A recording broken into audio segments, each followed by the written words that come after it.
here we are. Been a little while, but I am back in Wolverton for trains, aqueducts and a museum.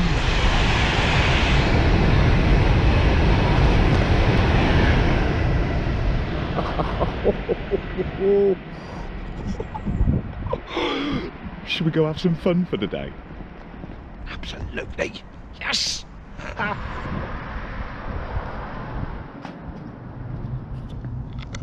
And this is the Queen's old reading room, Queen Victoria, and this is the old carriage shed, so for her special carriages to be sorted, and it's been turned into this magnificent piece of development. There's loads of shops and restaurants on this side, and then you've got flats, and even in the flats the main pillars that are running in there and the walls have all had to be left the same, so cool. Just on the other side there is the railway line that would lead into Wolverton Works. That's something for a little bit later because it looks like there's 237s coming down. So for now, I'm going to follow the canal upwards and see if we can see this Trunk Aqueduct.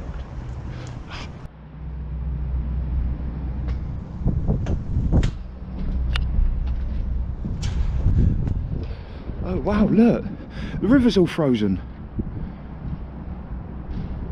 Awesome. Hello, duck. Huh. Huh.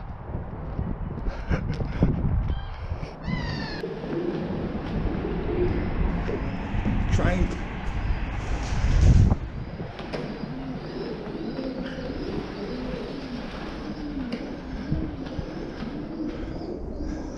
And this is a disused railway line that will go into the works. Ooh. Yeah, I'm going to follow the canal down and see if we can find this aqueduct.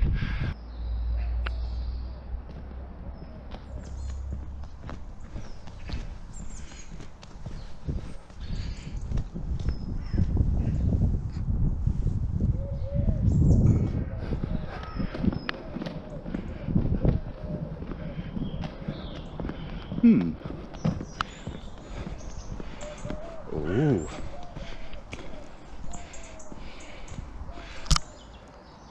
The Grand Junction Canal Company.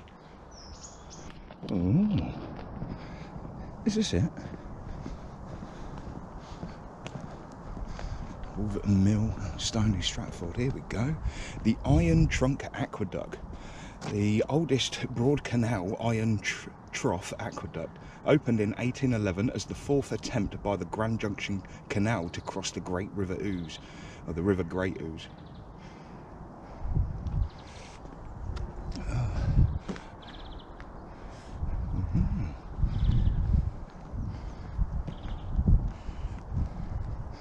Oh, here we go, the Iron Trunk Aqueduct. A boatman's story. I like going over this. New iron aqueduct is so quick. The first step, Mr. Jessup fell down in 1808 and we had to use the old locks to cross the river. That was hard work, dreadful when it was flooded. My old dad remembers the days before the canal was built. He had to use the River Thames and the Oxford Canal to get to Birmingham from London. It was a long journey then. Ooh, moving the earth. William Jessup's plan for the Grand Junction Canal included a huge embankment and aqueduct to carry the canal over the Great Ouse and its broad valley. The embankment took many months to make. While it was being built, a temporary canal with 8 locks took boats down and across the river. Technical problems with the embankment caused Jessup's aqueduct to collapse in 1808. After a temporary wooden one, the Iron Trunk was built.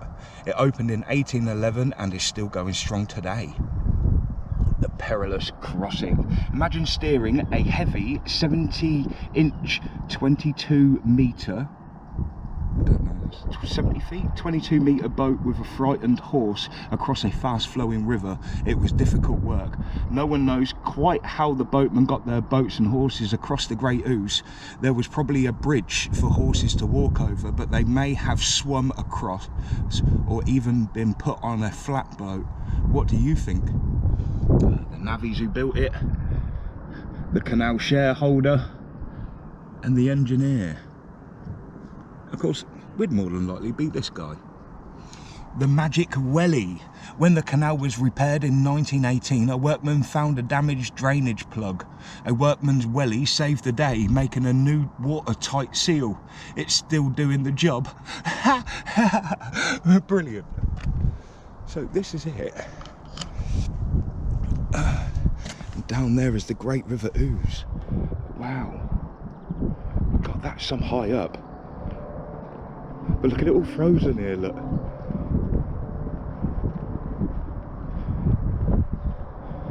That's pretty immense, isn't it? Ooh. There's a little hut down there and another information board. How the hell do I get over there? Is there a way under? Is there? No? No? Alright, okay. But yeah, there's an information board over there. Lord knows how you get to it. Oh, there's some more information. Look, the company shareholder story. My fellow investors and I understood the need for a quicker transport between London and the new industries of the Midlands. Roads are appalling, slow and dangerous. We employed Mr. William Jessup, an eminent engineer, and his colleague Mr. James Barnes to devise the route of the canal. It cut the journey by around 60 miles, and remarkable achievement and a profitable one. Men of vision. Back in 1793, enterprising investors, businessmen and landowners came up with a plan for a new canal to make the journey between London and the Midlands quicker and easier. Setting up the Grand Junction Canal Company, they hired the top canal engineers to survey and build their new canal. It was an immediate success and is still a busy waterway more than 200 years later.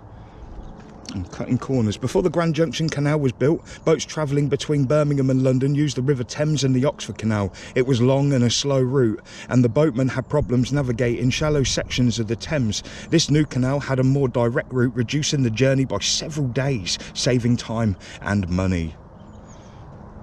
In 200 years, the Iron Trunk was 200 years old in 2011. Birthday celebrations included essential repairs and several coats of new paint. Nice. So, have a look down. Oh, look, there is a way through. Oh, maybe there's one of these on the other side. God, I like this. Oh, oh yeah, look, there's little walkways. Oh, wow. I don't even know if I've got my flashlight today.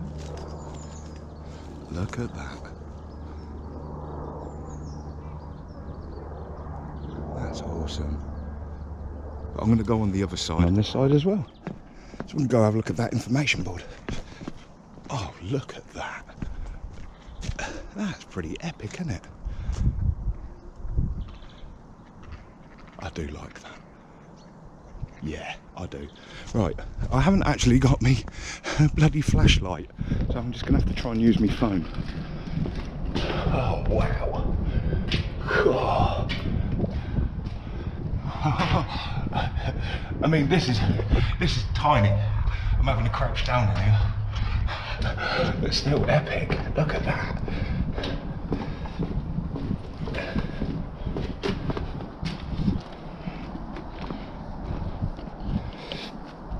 That's better. Look, you've got some light on it here.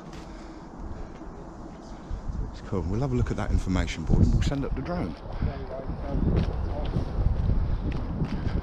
Yeah.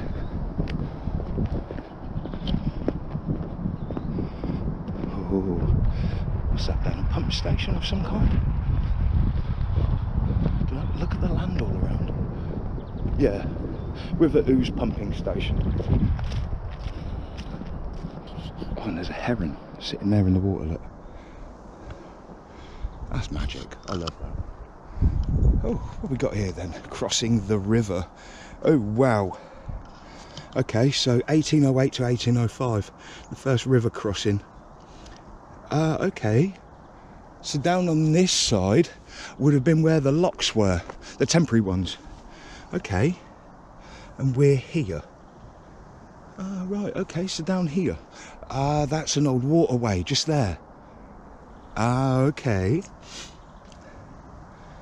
A masonry aqueduct built on dry land, yeah.